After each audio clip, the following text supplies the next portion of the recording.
So now it's section E of the paper 2023-24 for informatic practices. इसमें आपको 5 mark के question आते हैं. So we have 3 questions, 5 marks each.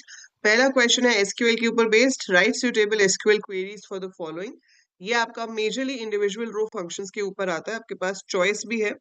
You have this choice कि या तो आप यहाँ पे क्वेरीज लिख लो या यहाँ पे लिख लो. इसमें जनरली चॉइस आती है.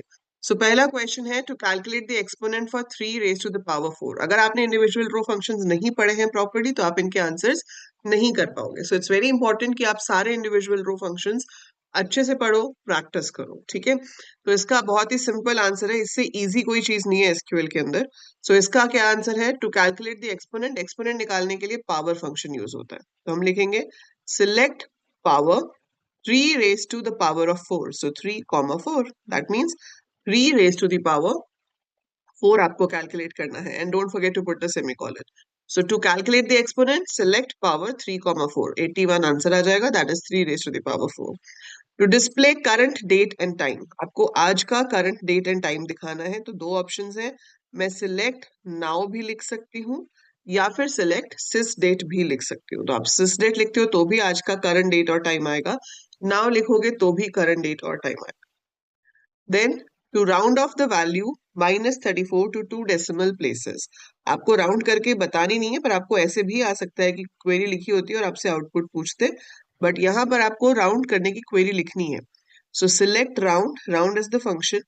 -34.4567 कहाँ तक राउंड करना है? बाय डिफॉल्ट वो 0 डेसिमल प्लेसेस तक राउंड करना है.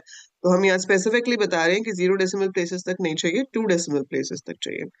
So select round -34.4567, 2.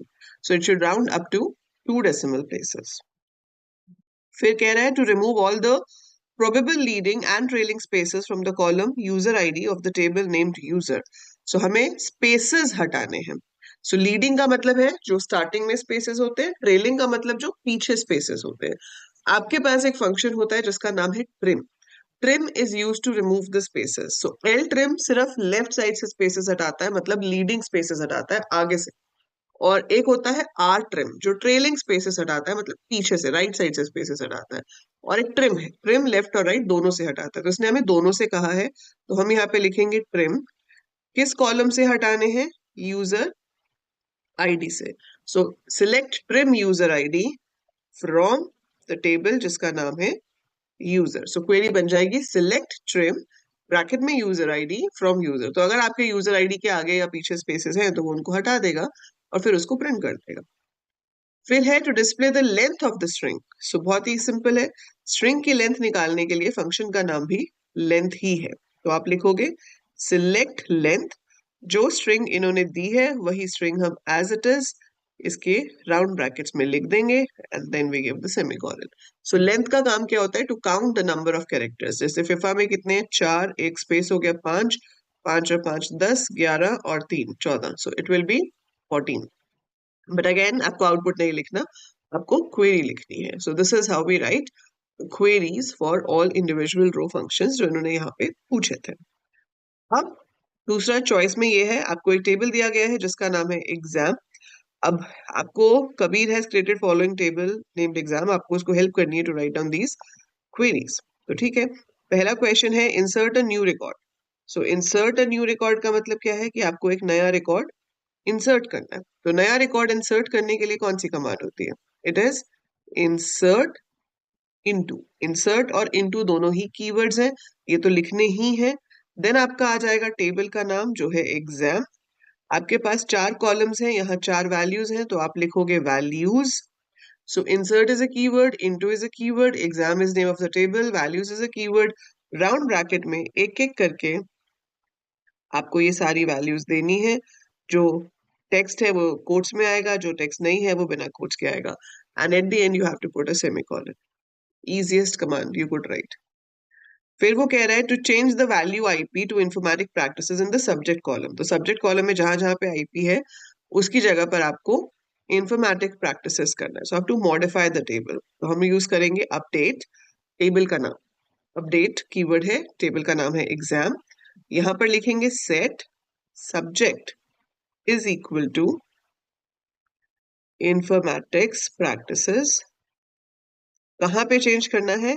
Where subject is equal to IP. अगर आप ये वेयर नहीं लगाओगे तो सारे के सारे रोज में सब्जेक्ट इन्फॉर्मेटिक प्रैक्टिसेस हो जाएगा, पर हमें सबका थोड़ी चेंज करना है, हमें सिर्फ वहां पे चेंज करना है जहां पे आईपी है। तो जहां पर आईपी है वो आईपी से चेंज होकर इन्फॉर्मेटिक्स प्रैक्टिसेस हो जाए। ठीक है, so update exam set subject is equal to informatic practices where subject is equal to IP. Next is to remove the records of those students whose marks are less than 30। आपको remove करने हैं records. So remove करने के लिए हमारे पास क्या command होगी? Delete. So हम लिखेंगे डिलीट फ्रॉम एग्जाम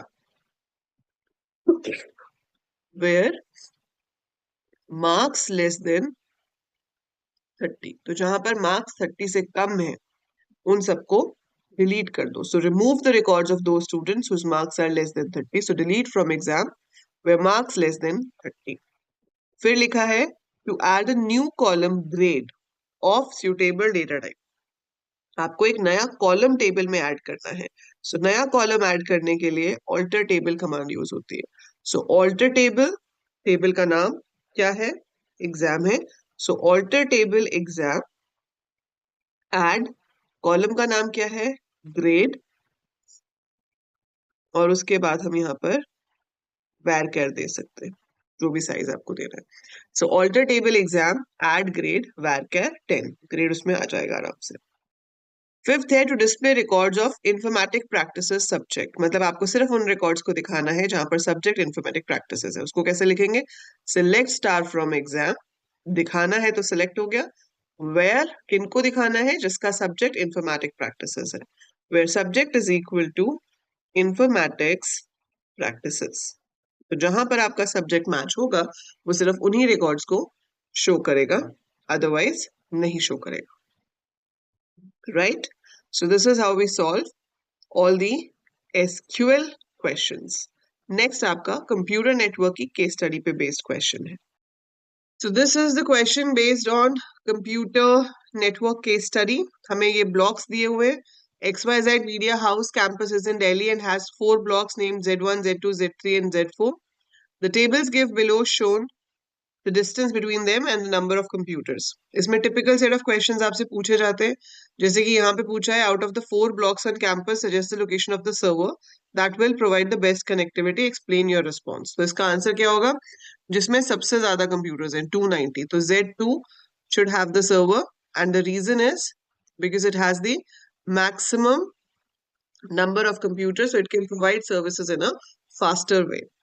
Then है for very fast and efficient connection between various blocks within the campus, suggest a suitable topology and draw the same. तो very fast and efficient चाहिए तो आप क्या करोगे? Z2 जिसमें आपका सर्वर है उसको रखोगे बीच में और उसको बाकी के 3 के साथ कनेक्ट कर दोगे। तो Z2 should be connected to Z1, Z3 and Z4। तो टोपोलॉजी का नाम क्या हो जाएगा? Star topology. Most of the cases में आपका कंप्यूटर नेटवर्क में स्टार टोपोलॉजी ही बनती है। तो जहां पर सर्वर है उसको सेंटर में रख के हमने उसको बाकियों के साथ कनेक्ट कर दिया और टोपोलॉजी हो गई star topology. Then it is asking suggest the placement of the following devices with justification. आपको रिपीटर और हब और स्विच की प्लेसमेंट बतानी है। देखो, हब और स्विच तो हर यूनिट में चाहिए, तो इसका आंसर क्या लिखेंगे हम कि हब और स्विच जो है it is required in every unit. It is required in every unit. So hub और switch is required in every unit. ठीक है, अब बचा क्या? रिपीटर। तो ये जो हमने कनेक्शन बनाया है इस कनेक्शन में आप डिस्टेंसेस एक बार देख लोगे। Z2 का Z1 के साथ 80 मीटर्स है, Z2 का Z3 के साथ 45 मीटर्स है, Z2 का Z4 के साथ 120 मीटर है। तो हम इसके आंसर में लिखेंगे assuming a repeater is required, assuming a repeater is required after every 100 meters. We need a repeater between Z2 and Z4.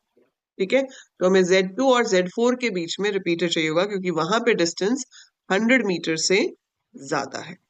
ठीक है, Then VoIP technology is to be used, which allows one to make voice calls using a broadband internet connection. Expand VoIP. तो purpose तो उन्होंने खुद ही बता दिया है, और VoIP पे हर साल क्वेश्चन आता है. ठीक है, इसकी फुल फॉर्म क्या है? वॉइस ओवर इंटरनेट प्रोटोकॉल, जिसकी हेल्प से हम अपनी ऑडियो एंड वीडियो कॉल्स करते हैं इंटरनेट पे. लास्ट इसका क्वेश्चन है, XYZ media house intends to link its Mumbai and Delhi centres.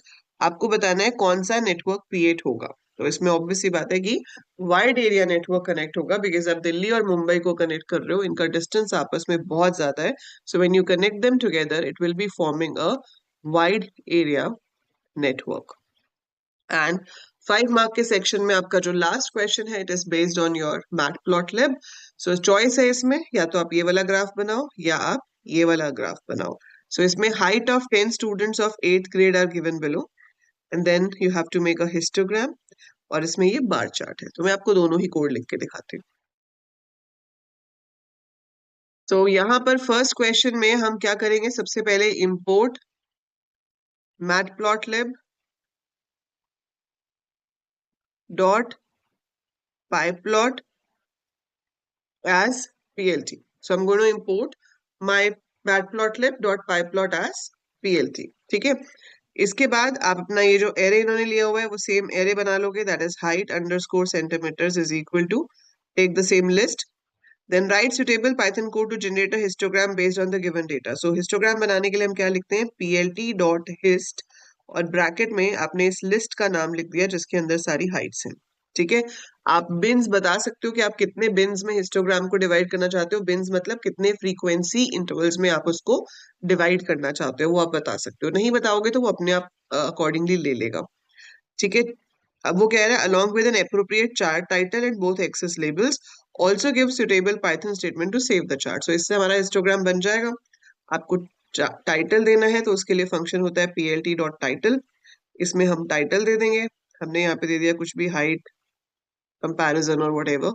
Then plt.x label. ठीक है, so this is height in centimeters, और y label पे आप दिखा रहे हो number of students. So I can write number of students की उस हाइट में कितने स्टूडेंट्स लाए करते हैं. फिर plt.show लिखते हैं जिससे हमारा प्लॉट शो होता है, and we have a command called save fig. So plt.savefig, यहाँ पर आप abc.png जो भी नाम है वो दे सकते हो ताकि आपका ग्राफ सेव भी हो जाए. So that's how we write it. ये जो दूसरा वाला जब आप बनाओगे तो इसमें क्या होगा, इसमें आपको बस ये लिस्ट खुद से बनानी पड़ेंगी. ठीक है, so you have to create a list called hobby, जिसके अंदर आ जाएगा dance, music and so on, and then you have to take number of people. So आप एक लिस्ट बना लोगे पीपल, जैसे इसके अंदर डांस में हमें दिख रहा है कि 300 है, इसमें 400 है, इसमें 100 है और इसमें 500 है. ठीक है, and then you have to create plt.bar. यहाँ पर x एक्सिस में हॉबी और y एक्सिस में पीपल आ जाएगा. बाकी सारा कोड आपका सेम रहेगा. आप पहले लिखोगे import matplotlib pyplot as plt, उसके बाद अपनी ये दो लिस्ट बनाओगे, plt.bar करोगे, इससे आपका चार्ट बन जाएगा. टाइटल में आपको देना है फेवरेट हॉबी, x लेबल में देना है आपको हॉबीज, y लेबल में देना है number of people, plt.show and then plt.savefig. ठीक है, सो वो कमांड सारी सेम रहेंगी. तो इसका जो आंसर है सेकंड वाले का, वो मैं पूरा नहीं लिख रही हूँ, वो आप पूरा लिखोगे और मुझे कमेंट्स में लिख के दिखाओगे कि उसका पूरा कोड क्या होगा. So you have to write down the complete code for the bar chart. ठीक है, आइडिया मैंने आपको दे दिया है, बट कंप्लीट कोड आपको लिखना है यहाँ पर कि इसका क्या होगा, क्योंकि जब तक खुद नहीं लिखोगे तब तक कोई फायदा नहीं है. वीडियोस तो आप ऐसी 1000 देख लो. ठीक है, so you keep watching these videos. सिर्फ वीडियोस देखने से कुछ नहीं होगा जब तक आप अपने हाथ से कोड लिखने की प्रैक्टिस नहीं करोगे. So you have to write the code and practice it. So go ahead, write it and submit it. Let me see कितने लोग सही करते हैं और कितने लोग सीरियसली पढ़ रहे हैं, जिनको असली में मार्क्स लाने हैं, है ना, सिर्फ दिखावा नहीं करना. So that's it for this video. We'll see you in the next video with another paper.